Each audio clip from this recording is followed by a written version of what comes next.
So, Nicola, you were there at the press conference today when we heard the real details of this latest hack. And again, it shows the worldwide nature of these gangs and these encryption systems. It does. And listen, I was very glad we called it correctly yesterday because I was kind of like sitting there this morning waiting for this to come on, going, God, I hope to God we didn't completely misread what was going to happen because we had already broadcast. We would have looked foolish. So, yes, it's the latest of the hacks. Now, I say that as if they're two a penny, which they aren't, of course. This is a takedown, they're calling it, of a platform known as Ghost, which was used by criminals to communicate with one another. We didn't get actual details on exactly how many sort of handsets there were. They described them in the thousands. There was a variety of people there from Australia, from France. We had our own Justin Kelly, the Assistant Commissioner from the Garda's Drug and Organised Crime Bureau representing Ireland, Catherine de Ball, who is the from Europol, and various others. But I suppose without getting too wordy with these people's names and titles, what we'll say is a 32-year-old guy developed this system, this Ghost system, which is obviously, a phone network. He was from Australia, and the biggest users of this phone system were Australians. They described them as kind of biker gangs, as Southeast Asian groupings, and very dangerous organised crime outfit. But the second biggest user of this phone network, the Ghost network, was Ireland. So, I mean, that's quite extraordinary. There has to have been, I suppose as time goes on, we'll work out why that is. We're not usually second biggest in anything. It could be any number of reasons. But we did also hear then, obviously we spoke about the family gang yesterday, and there does seem to be a huge amount of seizures as a result of this hack. Yeah, I mean, they're talking about 11 arrests in total. They're talking about, what was it? What was the figure they gave us? Was it 30 million? Well, 16 million worth of drugs. 16 million worth of drugs, yeah. And there was weapons and there was monies as well mentioned. I'll actually have to go back over my notes to get the exact details of that. I'm sure more of that actually came out in Dublin. I don't know whether you've heard. Yeah, I mean, I think they Uh, said there was 350,000 euros seized, that there's a number of arrests. It seems that some of the arrests involve quite senior people. Obviously, a lot of the drugs were seized at a location in Wexford, and the guard said it was targeting four criminal gangs in total across Ireland. The primary one of them seems to be the family network that we've spoken about before. and that, of course, wasn't actually detailed at these press conferences. The higher up you go in the Gardaí, the less you're allowed to say, I suppose. So the Assistant Commissioner, Justin Kelly, was asked, were the Kinahan network part of this? Were they, involved in this? And he couldn't refer or talk about specific gangs. Interestingly, so I was at the European one, so, it was in The Hague. The conference I was at, so there was Swedish there, there was journalists from all over the world at this one. So we're the only ones who ask a specific question about people with names, right? It's funny, isn't it? Like the Irish and the Kinahans, and we know all the names of everybody involved in this. But I suppose just to tell you, so the Australian, so this 32-year-old sort of computer guy develops this network, starts selling it to Australia. What the connection is in Ireland, we'll find out, I'm sure, as time goes on. The servers are discovered in France and in Iceland. Sweden seems to have something to do with data collection. Couldn't quite understand exactly what the Swedes were doing involved in it. And the financials were going through America. That's why the FBI were there. The Canadians, again, I couldn't quite understand what the Royal Canadian Mounted Police were doing, but they did describe that they had, so a lot of servers have been found before in Canada. They seem to be experts in decrypting data, so they obviously came to the table for help at that. The Netherlands helped the French before in EncroChat, and they seem to be again partnering up. The message very much was, we're Europe and beyond. Europe, Australia, America, Canada. These crime gangs are trans-global organisations, but we are a trans-global law enforcement working together and using all our expertise against these criminal networks. I mean, yesterday we were talking about, obviously, EncroChat and, why do they continue to trust these encrypted networks? And I suppose one of the reasons why they might have trusted this network is they seem to have built in these, which obviously have proven not to be successful, but these extra security features, I suppose. Did they give any details about that? Yeah, they did. They gave some details actually and some follow-up information we got. They're talking about how this ghost network had actually become popular amongst criminal organisations just because of its advanced security features. So you could purchase this tool, they're calling it, which is the phone plus the app, without declaring any personal information, which is amazing, because I think I was telling you the other day that even sometimes, or certainly the last time I was trying to buy a burner phone in Spain, I had to produce my passport. So that's for an ordinary phone. This one you can obviously buy without saying who you are. And it's got these 3 encryption standards. You could send a message followed by a code, which would self-destruct the message that you'd sent on the target phone. So you're therefore not relying on the person on the other end to get rid of the stuff. In his trial, Bomber Kavanagh learned to his regret, I think, that messages that were being sent that, where they were going, they were being snapped, photographed, so as they could be remembered after they disappeared. I think that came up in another trial here in Ireland, involving the attempted murder of Patsy Hutch, where the leader of the hit team was photographing the messages before they disappeared, totally negating the points of them. So you could do that, and then the criminal networks, basically, they're saying, were able to communicate securely, evade detection, counter forensic measures, and coordinate their illegal operations across borders. So they said several thousand people used this tool, but they weren't drawn on how many, because, in the EncroChat network, there was 60,000 handsets out there. And, I think I threw out a few figures to you yesterday about the amount of arrests, nearly over 6,000, 7,000 years have been handed out in prison for people convicted on basis of it. This one, in total, there's been 51 suspects over the course of the investigation, and we don't know how long the hack occurred. We weren't given any details. Was it a live hack? Or no, though it did say in one of the Australian papers, which is obviously they've written extensively about this, it being sort of based there, and they seem to say that it was infiltrated in 2022. Whether that means that they hacked it from that point successfully, or did they begin the process of hacking it? That's not clear, but they do seem to have been, at least that seems to have been a starting point, and that it had been running for a decade, and that another figure they said there was 1,000 messages a day was one figure that they were given. And then interestingly, where with EncroChat, of course, some of the defense of EncroChat was, well, we just set these phones up and people are using them to have affairs on their wives or send messages to whatever. It's not just a criminal operation. But I think they said in one of the press conferences that there was nobody using this that wasn't a criminal.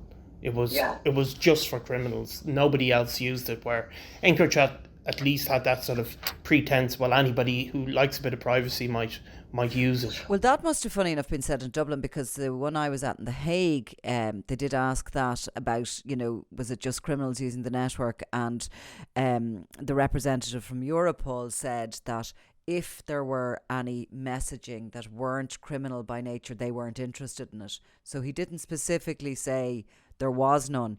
Now, look, most of these encrypted phones systems are literally only used, I think we've seen it again and again, by criminals. So basically, to see our significance in it, Ireland, in this hack, 51 suspects have been arrested in total, 38 of them in Australia, because we have 11 in Ireland, so 3 times that in Australia. Like, for our population being pretty small, that's a lot of people, using it. actually one in Canada, which would explain why the Canadians were there, and one in Italy, belonging to a mafia that I had never heard of, the Italian Sacra Corona Unita Mafia group. And the Italian policeman that spoke about that said that that was a very high value suspect that had been arrested. And this mafia are based in Puglia, which is down near sort of, and would sort of be leaning into Albania. So that was very significant for them, even though it was just one individual. The Italians were there to say that that was something fantastic. Look, the overall message for them, coming together, the 9 different countries, and with the support of Eurojust and Europol, which are the umbrella police forces of Europe, was that we are standing together. We are sharing our expertise. Obviously, the French and the Dutch were key to the EncroChat hack. I think the Belgians were probably behind that Sky ECC hack. The FBI did Anon along with the Australians. And they're nearly all of those hacks, I think, that we've had so far. So this is them all standing together. They're coming as a united force. That, this is a huge blow to organised crime. There's more to come. There's more arrests to come. They're already looking at the next network. They're improving all the time, and there's nowhere to hide. That was the message coming from a united front. I mean, I don't know if you've seen the Australian papers, but they're naming the 32-year-old who's been arrested, a guy, he's called J.G. Jun Young. So it's funny, because he's obviously accused of facilitating this massive international global network where, the figures are the usual staggering figures that are even hard to understand, but you're talking about £16 million worth of drugs in Ireland alone, and cryptocurrencies. But this guy, there's pictures of him being taken out of his house in Australia, all over all the Australian media, and the neighbours are saying, he was a very computer geeky type of dude. So yeah. Well, you see, this is of course it, because definitely in the EncroChat, and the French are really going heavy-handed after these 2 guys that set up EncroChat, because they want them jailed and messages sent out to that tech community. Certainly from what I know of the encrypted network that the George Mitchell was behind, an investor in, they had sort of gone out there and hired quite a lot of young techie guys who would otherwise have been in the legitimate industry.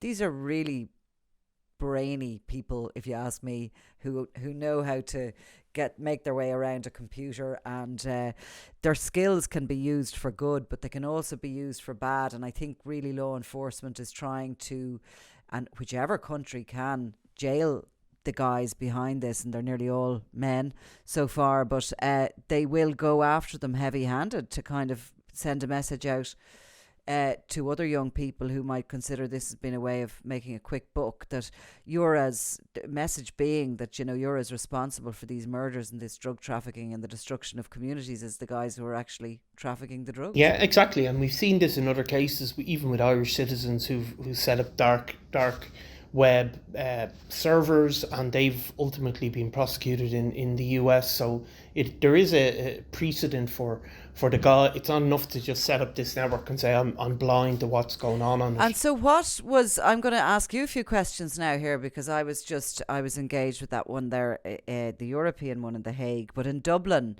what further information do we have about the raids? And I mean, was that 16 million all swept up on this day of action, or has that, including the July search or seizure of cocaine belonging to the family grouping? Well, I don't think they gave down the very specific breakdown, but there was obviously a large amount of properties raided. They're talking about 33 properties.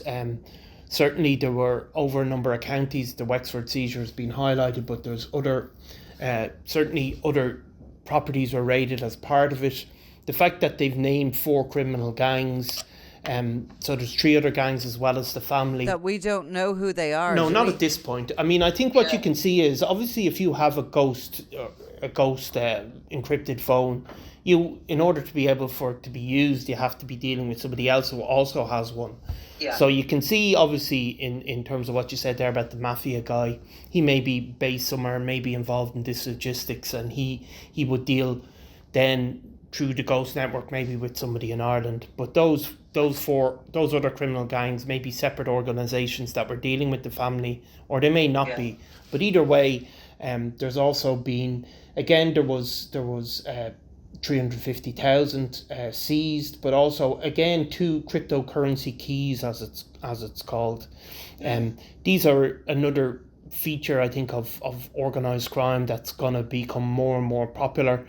That, obviously the one of the best ways to launder or hide cash is to use cryptocurrency.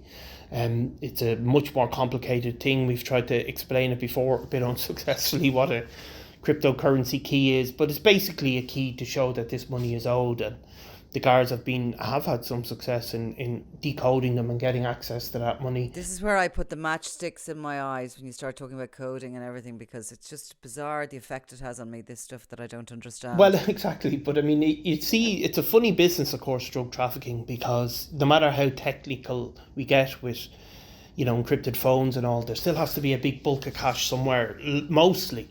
But I suppose cryptocurrency, because the movement of money through regular banks is so detectable, and so there's such a pattern of that being detected, and even banks in Ireland would have anti-money laundering software that just sets off alarms instantly.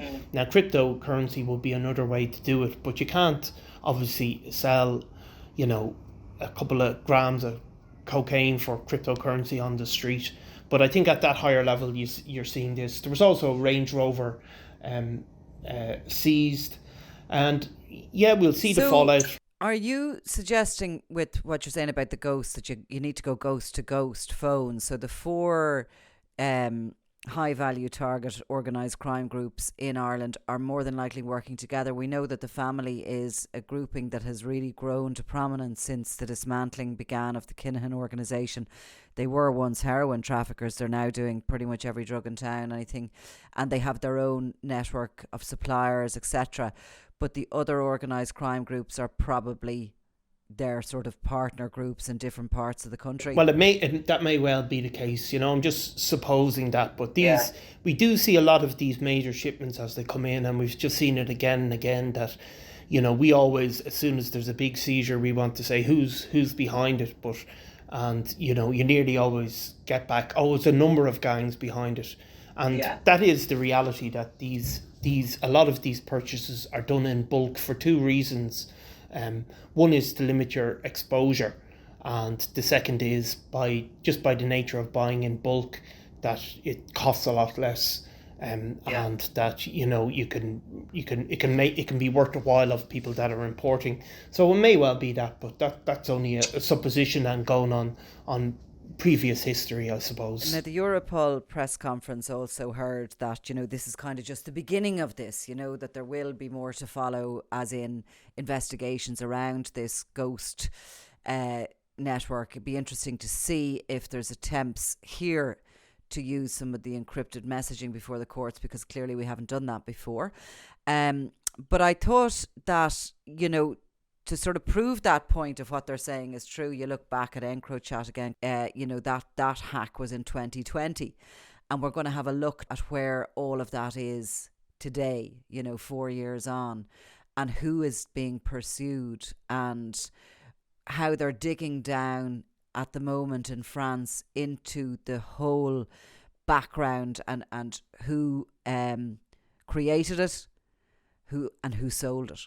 Right, and there's some interesting stuff there, which I'll talk to you about that later this week, because there's some interesting stuff in all that regarding some Irish players, major players from Ireland and that.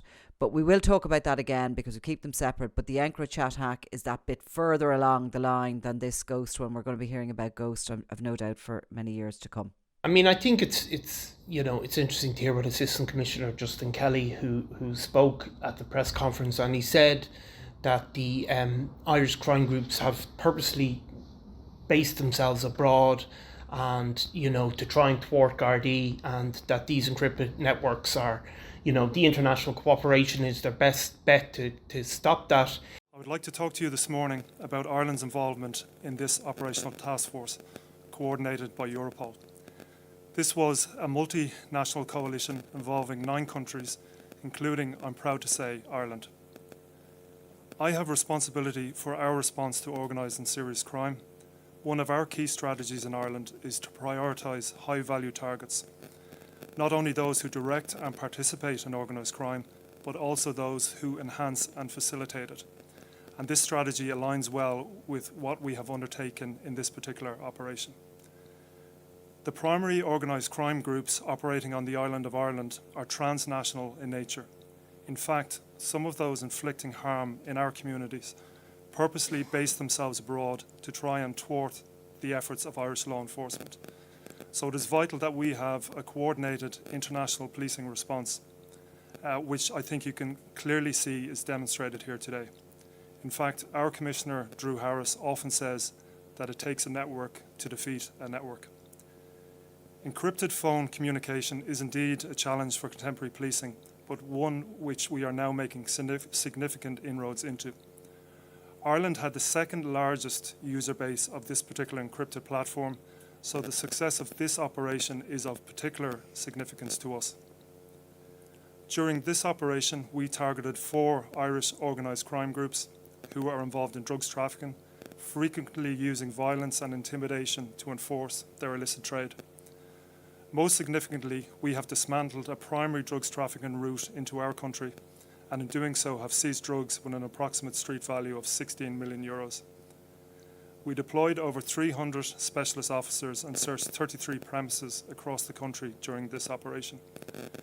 We were joined in Ireland during the day of resolution by policing colleagues from the Australian Federal Police, the FBI from the United States, and Europol, once again demonstrating the international dimension of this operation. Our activity to date has resulted in 11 arrests and the seizure of 350,000 euros in cash, and I can assure you that there will indeed be further arrests. During our operation, we also targeted the key facilitators of this encrypted phone network and, importantly, seized a number of the suspect handsets.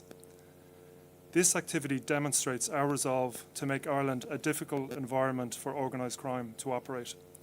We will continue to use every opportunity, technology and resource at our disposal to protect our communities from the harm inflicted by these criminals. I would like to sincerely thank all my international colleagues, Eurojust and Europol, for their steadfast work and support to us in Ireland. I would also like to recognise our colleagues in the Revenue Commissioner's Customs Service who are of great assistance. I would also like to thank all the dedicated police officers at home in Ireland, many of whom who work unknown in the background, for all their efforts during operations such as this. These men and women at times put themselves in harm's way to protect us from the scourge of organised crime, and this is deeply appreciated.